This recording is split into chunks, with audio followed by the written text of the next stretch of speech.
Welcome મિત્રો, સ્વાગત છે આપનું. તો જો તમે આ વિડીયો જુઓ છો તો એટલું તો નક્કી છે કે તમે ધોરણ 10ના અભ્યાસ માટે થોડા સિરિયસ છો, ગંભીર છો. કોંગ્રેચ્યુલેશન્સ. બધાની આટલી બધી ગંભીરતા હોતી નથી, પરંતુ તમે ધોરણ 10ના ગણિત માટે ગંભીર છો એવું નહીં, પરંતુ અભ્યાસ માટે ગંભીર છો એ જાણીને ખૂબ આનંદ થાય છે. ધોરણ 10નું પ્રકરણ 7 યામ ભૂમિતિ આપણે શરૂ કરીશું. યામ ભૂમિતિમાં યામ કોને કહીએ છીએ? શબ્દ યામને આપણે જો ધ્યાનમાં રાખીએ તો આપણને ખ્યાલ આવશે કે યામને લઈને ભૂમિતિ આપણે ભણવાના છીએ. તો યામ એટલે શું? એના માટે આપણે સૌથી પહેલા એક દ્વિઅક્ષ યામ પદ્ધતિ જોઈએ. આ દ્વિઅક્ષ યામ પદ્ધતિ એટલે કે બે યામ વાળી પદ્ધતિ કે જેમાં આપણે આ અક્ષને એક્સ અક્ષ કહીશું અને અહીંયા જે છે તેને આપણે વાય અક્ષ કહીશું. એક્સ અક્ષને આપણે લાલ રંગથી દર્શાવીએ છીએ, વાય અક્ષને આપણે બ્લુ રંગથી દર્શાવીએ છીએ. હવે કોઈ એક બિંદુ હું લઉં છું એ. હવે આ બિંદુનો જે એક્સ યામ થશે તે એક્સ અક્ષ ઉપરનું સંલગ્ન બિંદુ હશે. તો આ બિંદુનો એક્સ યામ છે એને હું x1 કહીશ, કારણ કે અહીંયા x1 આવે છે. એવી જ રીતે ધારો કે બીજું એક બિંદુ હું લઉં છું તે અહીંયા છે અને એના માટેનું સંલગ્ન બિંદુ જો કોઈ હોય તો એ છે x2.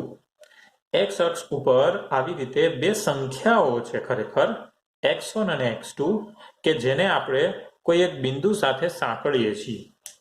તો આ બિંદુનો x યામ થશે x2.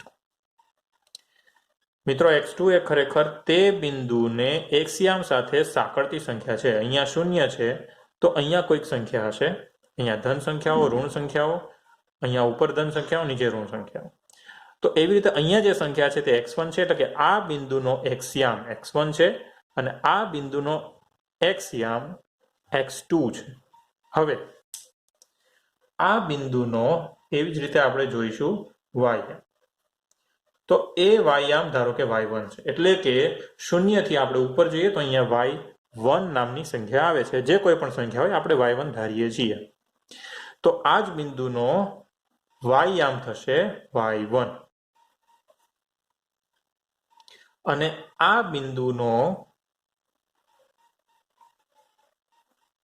y યામ એટલે કે એ બિંદુને સંલગ્ન y યામ પરની સંખ્યા કઈ છે એ બિંદુ માટેનો y યામ કયો છે? ધારો કે તે 2 છે, કારણ કે આ બીજા નંબરનું બિંદુ આપણે લીધું એટલા માટે એના x યામ અને y યામ x2 y2 લઈએ છીએ. હવે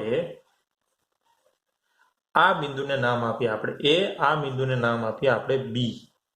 બે બિંદુઓ આપેલા છે, બે બિંદુઓના આપણી પાસે x યામ અને y યામ છે. તો હવે બે બિંદુઓનું અંતર આપણે શોધીશું. તો એ અંતર શોધવા માટેનું આપણી પાસે સરસ મજાનું એક અંતર સૂત્ર છે.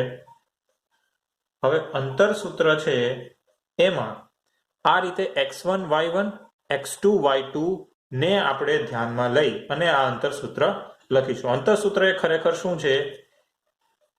a અને b આ બંને બિંદુઓ વચ્ચેનું અંતર છે. તો એ અંતર સૂત્ર છે વર્ગમૂળમાં x યામનો તફાવત. અહીંયા x યામ છે x1 અને x2, આ બંને બિંદુઓનો x યામ છે x1 અને x2. તો x1 ઓછા x2, x1 ઓછા x2 આખા કૌંસનો વર્ગ. એટલે કે અંતર સૂત્રમાં સૌથી પહેલા x યામના તફાવતનો વર્ગ આવશે વત્તા y યામના તફાવતનો વર્ગ, એટલે કે y1 ઓછા y2 આખા કૌંસનો વર્ગ. વર્ગમૂળ છે એ અંત સુધી લંબાશે. તો વર્ગમૂળમાં x યામના તફાવતનો વર્ગ વત્તા y યામના તફાવતનો વર્ગ. આ થઈ ગયું મિત્રો આપણું અંતર સૂત્ર.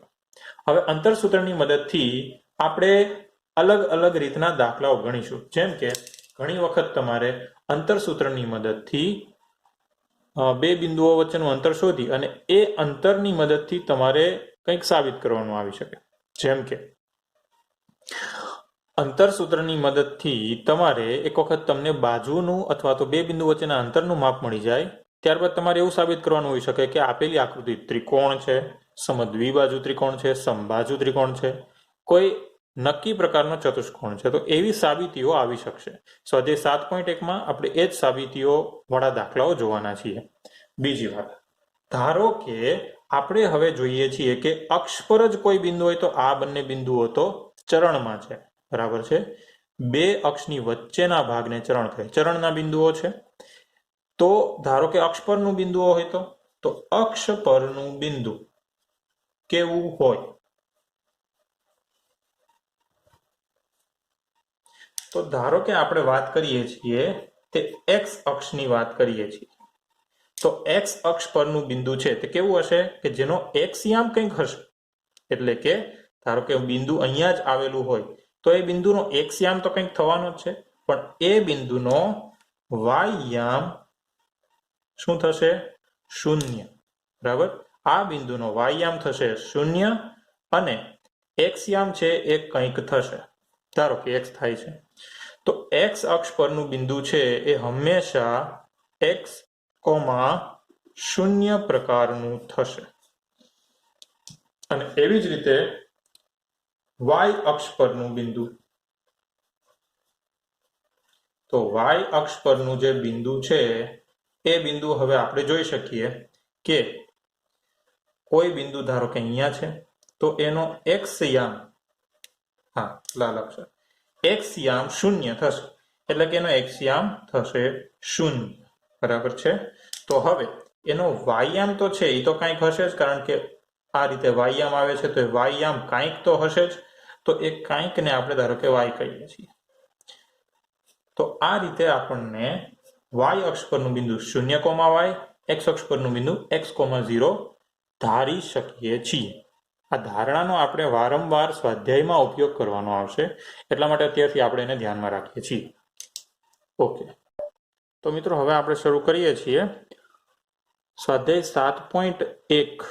સ્વાધ્યાય 7.1 આપણે અમુક નક્કી કરેલા દાખલાઓ છે એ જોઈશું. પણ હા મિત્રો, એમાં એવું છે કે બેઠા દાખલાઓ નહીં હોય, એ દાખલાઓની જેવા દાખલા હશે કે જેનાથી શું થશે કે એ દાખલો જોઈ અને તમે તમારી રીતે સ્વાધ્યાયના દાખલા કરો કે જેથી તમારો આત્મવિશ્વાસ વધે અને એ આત્મવિશ્વાસ જ ખરેખર છે કે જે તમને પરીક્ષામાં ઉપયોગી થશે.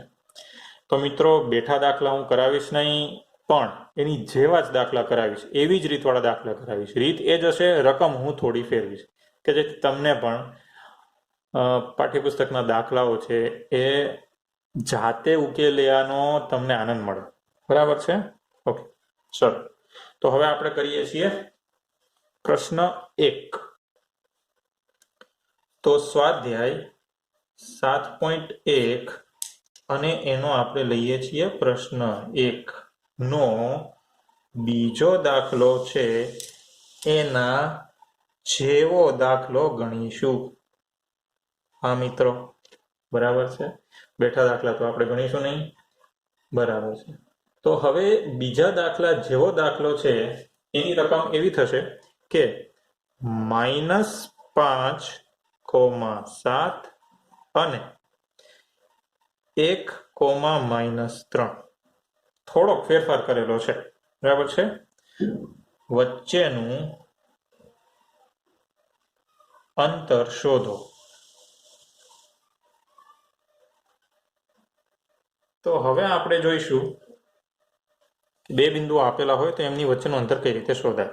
તો અહીંયા આપણે જોઈશું કે બે બિંદુઓ મેં ઉપર નીચે એટલા માટે લખેલા છે કે જેથી આપણને ખબર પડે કે એક્સ યામ છે અને આ જે છે એ વાય યામ છે, y1, અને આ થઈ જશે y2. ઉપર નીચે લખવાથી મિત્રો આપણને યામ છે એ તરત ધ્યાનમાં આવશે કે આ બંનેને આપણે સૂત્રમાં સાથે લેવાના છે. બરાબર છે. આ થઈ જશે x1 x2, તો આ x1 x2 ને આપણે સૂત્રમાં મૂકવાના થશે. બરાબર છે. હવે તે માટે આપણે અંતર સૂત્ર માટે જો અહીંયા નામ આપવા હોય તો આપી શકીએ. હું ધારો કે નામ આપું છું p અને q. બરાબર. તો અહીંયા હું લખીશ કે તેથી અંતર pq બરાબર વર્ગમૂળમાં x1 - x2. સૂત્ર આપણે લખી જ લઈશું જેથી આપણને સૂત્ર પાકું થતું થાય.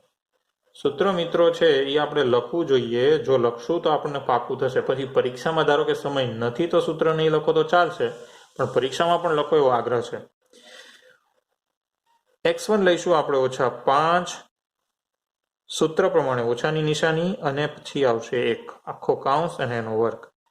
બીજા કૌંસમાં y1 એટલે કે આપણે અહીંયા લઈશું 7, અહીંયા 7 છે મિત્રો, તો 7 ઓછા y2 છે -3 છે. હવે y2 ની જગ્યાએ -3 લખતા પહેલા સૂત્રના માઇનસ છે લખી લેશું, પછી આપણે -3 છે લખીશું અને કૌંસ પૂરો કરશું.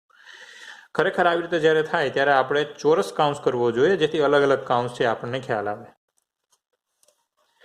-5 -1 થઈ જશે -6.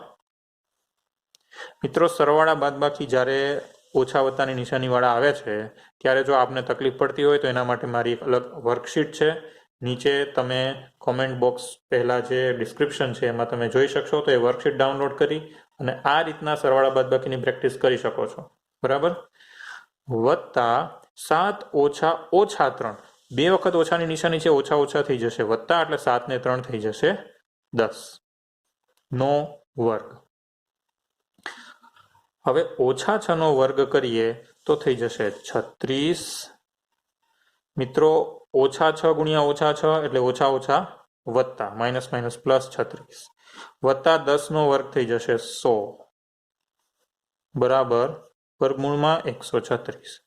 હવે વર્ગમૂળમાં કોઈ પણ સંખ્યા હોય ત્યારે આપણે એ સંખ્યાનું અવયવીકરણ કરીએ છીએ. તો એવી જ રીતે આ સંખ્યાનું પણ જો અવયવીકરણ કરીએ તો આપણે સૌથી પહેલા આ સંખ્યાને 2 વડે ભાગવી જોઈએ. તો 2 વડે ભાગશું તો આપણને મળશે 2 ગુણ્યા, એટલે 2 વડે ભાગવાથી જે સંખ્યા મળશે એ આપણે અહીંયા લખીશું.